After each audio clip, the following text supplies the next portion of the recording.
Hi there everybody, your computer friend Connie here. I want to show you how to become more productive with your iPad by splitting your screen so you can see two things at once. So I'm going to go right into it and show you how I look at a website or maybe read a book and have my notes open at the same time so I can take notes.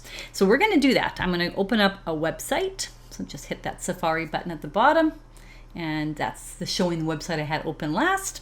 Okay, so for me to share the screen on my iPad with another app, what I need to do is call up that app. So I'm going to go from the bottom of my iPad screen and swipe up to call up the little docking area. And what I need to have happen here is the icon I need or the app I need has to be listed here. So the one I want is OneNote. So I'm just going to drag that icon over to the very right side of my screen. And when I let go on that right side, it gives me exactly half the screen for OneNote versus what I have available for my website page I'm looking at here. So OneNote here, web page over here. If I want to make one of them bigger than the other, I can go to that middle area where you kind of see that line and drag my finger over to the side to make one bigger than the other. So whatever way you drag it is which way it's going to make something bigger.